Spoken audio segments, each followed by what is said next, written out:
किसान भाइयों जरा सोचिए, आप हर साल अपने खेत में सफेद मोतियों जैसा यूरिया डालते हैं, काले और भूरे रंग के डीएपी के कट्टे खेत में खाली करते हैं और लाल रंग का पोटाश अपनी फसल को देते हैं। आप बाजार जाते हैं, हजारों रुपए खर्च करते हैं और खाद की बोरी खरीद कर ले आते हैं। लेकिन क्या आपने कभी एक पल के लिए भी यह सोचा है कि जिस सफेद यूरिया को आप अपने हाथों से मिट्टी में मिलाते हैं वह आखिर बनता कैसे है? क्या यूरिया जमीन के अंदर से खोदकर निकाला जाता है? डीएपी खाद के अंदर ऐसा कौन सा खतरनाक रसायन मिलाया जाता है जो पौधे की जड़ों को फौलाद बना देता है? और जिस लाल पोटाश को हम फसल में चमक और वजन लाने के लिए डालते हैं, उसे बनाने का असली तरीका क्या है? अगर आप सोचते हैं कि यह खाद सिर्फ कुछ साधारण चीजों को मिलाकर बन जाती है, तो आप बिल्कुल गलत हैं। आज हम आपको किसी खेत में नहीं बल्कि उन विशाल और रहस्यमयी कारखानों के अंदर लेकर चलेंगे जहां हवा, पानी, खतरनाक तेजाब और हजारों फीट नीचे दबे पत्थरों से यह खाद तैयार की जाती है। आज आपको यूरिया, डीएपी और पोटाश बनने की पूरी और बिल्कुल सच्ची वैज्ञानिक जानकारी मिलने वाली है। नमस्कार किसान भाइयों, स्वागत है आप सभी का टेक्निकल एग्रीकल्चर यूट्यूब चैनल की इस विशेष मास्टर क्लास में। आज का यह वीडियो आपकी खेती की जानकारी को उस मुकाम पर ले जाएगा जहां आप सिर्फ खाद खरीदने वाले किसान नहीं बल्कि उसके विज्ञान के असली जानकार बन जाएंगे। अगली बार जब आप खाद की बोरी खोलेंगे तो आपको पता होगा कि इसके अंदर का एक एक दाना कितनी लंबी और खतरनाक प्रक्रिया से गुजरकर आपके हाथों तक पहुंचा है। यह जानकारी आपकी खेती का नजरिया बदल देगी, इसलिए इस वीडियो को बिना एक भी सेकंड छोड़े बिल्कुल अंत तक और ध्यान से सुनिएगा। आइए सबसे पहले बात करते हैं भारत की सबसे चहेती और सबसे ज्यादा इस्तेमाल होने वाली खाद यूरिया के बारे में। यूरिया के बोरे पर आपने 46% नाइट्रोजन लिखा हुआ देखा होगा, लेकिन सबसे बड़ा सवाल यह है कि इतनी सारी नाइट्रोजन आखिर आती कहां से है? किसान भाइयों, आपको यह जानकर बहुत बड़ी हैरानी होगी कि यूरिया बनाने का मुख्य कच्चा माल जमीन या खदान से नहीं आता, बल्कि यह उसी हवा से लिया जाता है जिसमें आप और हम हर पल सांस लेते हैं। हमारी प्रकृति की हवा में 78% नाइट्रोजन गैस मौजूद होती है, लेकिन हमारे पौधे इस हवा वाली नाइट्रोजन को सीधे अपने अंदर नहीं सोख सकते।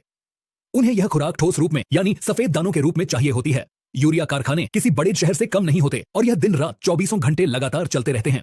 यूरिया बनने की शुरुआत होती है एक बहुत बड़े एयर सेपरेशन प्लांट से। यहाँ विशाल और ताकतवर मशीनें आसमान से भारी मात्रा में हवा को अपने अंदर खींचती हैं। इस हवा को बहुत ज्यादा दबाव डालकर इतना ज्यादा ठंडा किया जाता है कि वह -196 डिग्री सेल्सियस तक पहुंच जाती है। इस भयंकर जमा देने वाली ठंड में हवा के अंदर मौजूद नाइट्रोजन गैस अलग होकर पानी की तरह तरल रूप में बदल जाती है। अब यूरिया बनाने के लिए हमें दूसरी सबसे जरूरी चीज चाहिए और वह है हाइड्रोजन गैस। यह हाइड्रोजन गैस प्राकृतिक गैस से निकाली जाती है जो बड़ी बड़ी पाइपलाइनों के जरिए कारखाने तक पहुंचती है। जब इस शुद्ध नाइट्रोजन और हाइड्रोजन को एक बहुत बड़े लोहे के टैंक में डाला जाता है जिसे रिएक्टर कहते हैं और वहां का तापमान 500 डिग्री सेल्सियस तक बढ़ा दिया जाता है, तो यह दोनों गैसें आपस में जुड़ जाती हैं। विज्ञान की भाषा में इस प्रक्रिया को हैबर प्रोसेस कहा जाता है। इस मिलावट से एक नई और बहुत ही तीखी गंध वाली गैस पैदा होती है जिसे अमोनिया कहते हैं। किसान भाइयों, यही अमोनिया यूरिया की असली जान और उसकी आत्मा है। लेकिन अमोनिया तो एक गैस है, इसे बोरी में भरकर खेत तक कैसे ले जाएंगे? यहीं से शुरू होता है यूरिया बनाने का दूसरा सबसे खतरनाक और मुख्य चरण। इस गर्म अमोनिया गैस को कार्बन डाइऑक्साइड गैस के साथ एक दूसरे बेहद मजबूत और विशाल रिएक्टर में भेजा जाता है। यहाँ दबाव इतना ज्यादा होता है कि अगर एक छोटी सी सुई के बराबर भी लीकेज हो जाए तो कारखाने में भारी तबाही मच सकती है। इस भयंकर गर्मी और दबाव के बीच अमोनिया और कार्बन डाइऑक्साइड आपस में एक जोरदार रासायनिक क्रिया करते हैं और एक गाढ़े गर्म तरल पदार्थ में बदल जाते हैं। इसे ही तरल यूरिया या लिक्विड यूरिया कहा जाता है।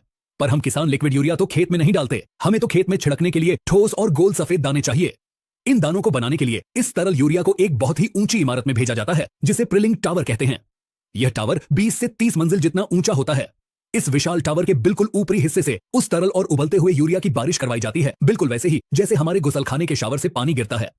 जब यूरिया की छोटी छोटी बूंदें इस ऊंचे टावर से नीचे की तरफ गिरती हैं, तो टावर के नीचे से बहुत ठंडी हवा तेजी से ऊपर की तरफ फेंकी जाती है। जैसे ही यूरिया की गर्म और तरल बूंदें उस ठंडी हवा से टकराती हैं, वह हवा में ही जम जाती है और नीचे फर्श पर पहुंचते पहुंचते एकदम गोल सफेद और कड़क दाने में बदल जाती हैं। इन्हीं सफेद मोतियों को हम यूरिया के प्रिल्स कहते हैं। इसके बाद इन दानों को कन्वेयर बेल्ट के जरिए एक दूसरी मशीन में भेजा जाता है जहां इनके ऊपर नीम के तेल की बारीक पॉलिश की जाती है। इसे ही नियम लेपित यूरिया कहते हैं। नीम का लेप इसलिए चढ़ाया जाता है ताकि यूरिया खेत की मिट्टी में धीरे धीरे घुले और पौधे को लंबे समय तक खुराक मिलती रहे। साथ ही कोई भी बेईमान आदमी इस यूरिया का इस्तेमाल मिलावटी दूध या दूसरे केमिकल बनाने में न कर सके। इसके बाद इसे 45 किलो की बोरियों में पैक करके ट्रकों और मालगाड़ियों के जरिए आपके शहर की दुकानों तक भेज दिया जाता है। यूरिया तो हवा से बन गया, लेकिन किसान भाइयों, डीएपी हवा से नहीं बनता। डीएपी यानी डाई अमोनियम फॉस्फेट, जिसमें 18% नाइट्रोजन और 46% फास्फोरस होता है।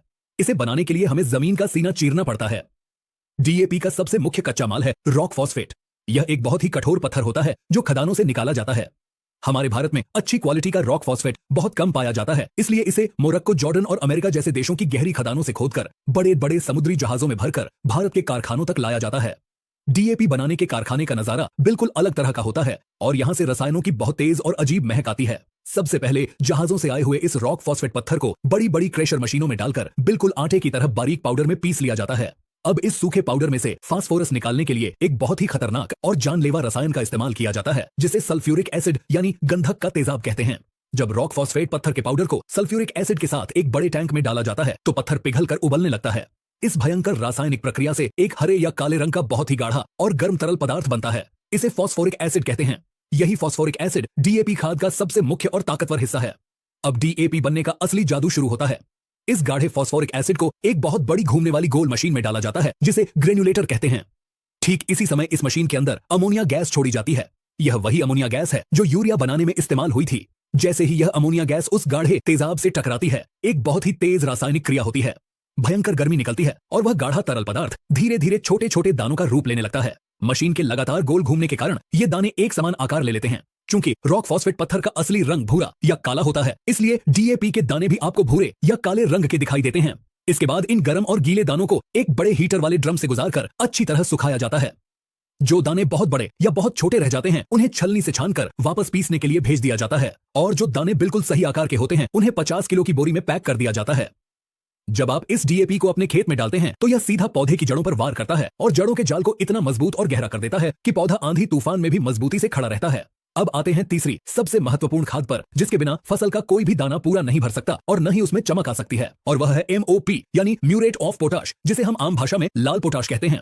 किसान भाइयों, पोटाश न तो यूरिया की तरह हवा से बनता है और न ही डीएपी की तरह इसमें कोई तेजाब मिलाया जाता है। पोटाश 100% एक कुदरती और प्राकृतिक खनिज है।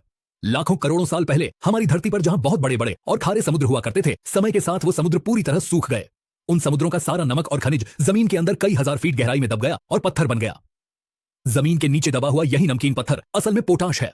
दुनिया में सबसे ज्यादा पोटाश कनाडा, रूस और बेलारूस जैसे ठंडे देशों में पाया जाता है। भारत में पोटाश की कोई खदान नहीं है, इसलिए हम अपना 100% पोटाश विदेशों से ही मंगवाते हैं। पोटाश को खदान से निकालने का तरीका बिल्कुल कोयले की खदान जैसा होता है। जमीन के अंदर 3000 से 4000 फीट नीचे विशाल खदानें खोदी जाती हैं। वहां बड़ी बड़ी आधुनिक मशीनें इस लाल रंग के नमकीन पत्थर को काटकर बाहर निकालती हैं। जब यह पत्थर खदान से बाहर कारखाने में आता है तो यह सीधा खेत में डालने लायक नहीं होता, क्योंकि इस पत्थर में पोटाश के साथ साथ खाने वाला साधारण नमक और बहुत सारी बेकार मिट्टी मिली होती है। कारखाने में सबसे पहले इस बड़े पत्थर को पीसकर बिल्कुल बारीक पाउडर बना लिया जाता है। इसके बाद शुरू होता है पोटाश को अलग करने का मुख्य काम, जिसे विज्ञान में फ्लोटेशन प्रोसेस कहते हैं। इस पिसे हुए पाउडर को पानी और कुछ खास तरह के रसायनों के साथ एक बहुत बड़े टैंक में घोला जाता है। इस टैंक में नीचे से बहुत तेज दबाव से हवा के बुलबुले छोड़े जाते हैं। यहां वह रसायन अपना जादू दिखाता है। उस रसायन के कारण सिर्फ पोटाश के बारीक कण उन हवा के बुलबुलों के साथ चिपक जाते हैं और झाग बनकर पानी के बिल्कुल ऊपर तैरने लगते हैं, जबकि जो साधारण नमक और भारी मिट्टी होती है वह पानी में नीचे बैठ जाती है। टैंक के ऊपर तैर रहे पोटाश के इस लाल रंग के झाग को बड़ी बड़ी मशीनें अलग कर लेती हैं। इसके बाद इस झाग को बहुत बड़े बड़े ओवन में सुखाया जाता है। सूखने के बाद यह लाल या गुलाबी रंग का एक बारीक चमकीला पाउडर बन जाता है। इसे ही म्यूरेट ऑफ पोटाश कहते हैं। बाद में इस पाउडर को बड़ी बड़ी रोलर मशीनों के बीच से बहुत ज्यादा दबाव देकर गुजारा जाता है, जिससे यह पाउडर टूटकर दानों में बदल जाता है, ताकि आप किसान भाई इसे आसानी से खेत में छिड़क सकें। पोटाश का यह जो सुंदर लाल रंग आपको दिखाई देता है, यह इसके अंदर मौजूद लोहे के अंश के कारण होता है। यही प्राकृतिक लाल पोटाश जब आपकी फसल में जाता है तो वह पौधे के अंदर एक कुदरती हीटर का काम करता है, जो पौधे को भयंकर सर्दी पाले और गर्मी से बचाता है। साथ ही यह दानों के अंदर स्टार्च भर देता है, जिससे आपकी फसल का वजन और चमक दोनों बढ़ जाते हैं। किसान भाइयों, यह थी यूरिया, डीएपी और पोटाश खाद के कारखानों में बनने की पूरी असली लंबी और वैज्ञानिक कहानी। जिस खाद के कट्टे को आप कुछ ही मिनटों में अपने खेत में खाली कर देते हैं, उसे बनाने में प्रकृति के करोड़ों साल पुराने खनिजों, विशालकाय भारी मशीनों और बहुत ही जटिल रासायनिक प्रक्रियाओं का इस्तेमाल होता है। यह जानकारी आपको सिर्फ यह बताने के लिए नहीं थी कि खाद कैसे बनती है, बल्कि यह समझाने के लिए थी कि यह रासायनिक खादें कोई साधारण मिट्टी या अमृत नहीं है। ये बहुत ही ताकतवर और खतरनाक रसायन हैं। अगर आप बिना सोचे समझे सिर्फ इन रासायनिक खादों पर निर्भर रहेंगे और अंधाधुंध यूरिया, डीएपी खेत में डालते रहेंगे, तो वह दिन दूर नहीं जब हमारी जमीन पत्थर बन जाएगी और अपनी सारी प्राकृतिक ताकत हमेशा के लिए खो देगी। इसलिए टेक्निकल एग्रीकल्चर चैनल आपको हमेशा यह सलाह देता है कि सबसे पहले अपनी मिट्टी की जांच करवाएं। आपकी मिट्टी को जिस तत्व की जरूरत हो, सिर्फ वही खाद बाजार से लाकर डालें। और सबसे जरूरी बात, इन रासायनिक खादों के साथ साथ अपने खेत में देसी गाय का गोबर, हरी खाद, केंचुआ खाद और जीवामृत का इस्तेमाल जरूर करें। मिट्टी भी जिंदा रहेगी, फसल भी सुरक्षित रहेगी और आपका मुनाफा भी 2 गुना होगा। हमें पूरी उम्मीद है कि टेक्निकल एग्रीकल्चर चैनल की यह A to Z और विस्तृत मास्टर क्लास आपको बहुत पसंद आई होगी और आपको खेती की दुनिया का एक बिल्कुल नया और अद्भुत सच जानने को मिला होगा। अगर आपको हमारी यह मेहनत और यह गहरी वैज्ञानिक जानकारी अच्छी लगी हो तो इस वीडियो को तुरंत लाइक करें। अपने सभी किसान मित्रों, रिश्तेदारों और अपने गांव के हर व्हाट्सएप ग्रुप में इस वीडियो को ज्यादा से ज्यादा शेयर करें, ताकि हर किसान भाई को पता चले कि जो खाद वह इतनी महंगी खरीद रहा है वह आखिर बनती कैसे है। खेती से जुड़ी ऐसी ही एकदम सटीक, एडवांस, सच्ची और आधुनिक जानकारी बिल्कुल सरल भाषा में सबसे पहले पाने के लिए आपके अपने टेक्निकल एग्रीकल्चर यूट्यूब चैनल को अभी सब्सक्राइब करना बिल्कुल न भूलें और पास वाले घंटी के बटन को जरूर दबाएं ताकि हमारी नई और धमाकेदार वीडियो सीधा आपके फोन पर पहुंच सके। अगर खादों को लेकर, मिट्टी की जांच को लेकर या खेती से जुड़ा आपका कोई भी सवाल है तो नीचे कमेंट बॉक्स में जरूर पूछें। हम आपके हर एक सवाल का सटीक जवाब देंगे। मिलते हैं अगले वीडियो में एक और शानदार और दमदार जानकारी के साथ। तब तक के लिए अपनी खेती और अपनी फसल का पूरा ख्याल रखें। आप सभी किसान भाइयों को नमस्कार और जय हिंद।